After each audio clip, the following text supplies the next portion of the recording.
pour maintenir sa température interne à environ 37 degrés et sa température externe entre 30 et 32 degrés. Le corps humain échange de la chaleur avec son environnement et dans cet échange, les vêtements jouent le rôle d'isolant et l'habillement est donc un élément déterminant pour le confort. Les échanges thermiques entre l'air ambiant et le corps humain dépendent principalement de la température, de la vitesse de l'air, mais aussi de son taux d'humidité. Si les échanges thermiques sont trop brusques et mal répartis, ils sont source d'inconfort.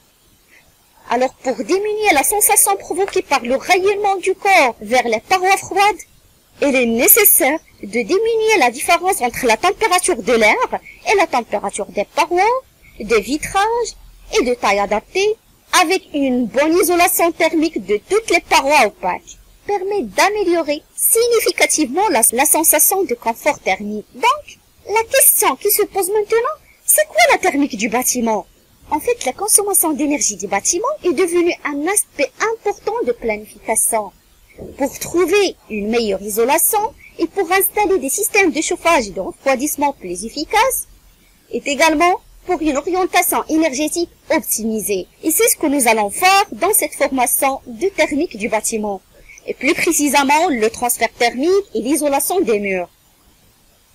Nous allons commencer tout d'abord par la première partie de transfert thermique, afin de comprendre les trois modes de transfert thermique, transfert de chaleur par rayonnement, suivi par le transfert de chaleur par conduction, et finalement, le transfert de chaleur par convection, avec la conductivité et la résistivité, ou bien la résistance thermique du bâtiment. Puis nous passerons à la deuxième partie d'isolation des murs, afin de répondre aux questions comment bien isoler une maison, comment choisir un isolant pour les murs, et quel est le meilleur isolant pour vos travaux d'isolation thermique.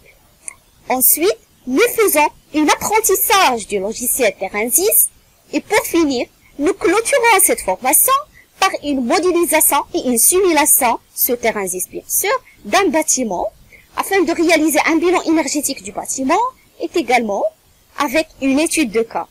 Alors suivez-moi dans cette formation afin de comprendre tout ce qui concerne la thermique du bâtiment, quelle que soit la théorie ou bien la pratique de ce module. Et je vous souhaite une bonne compréhension.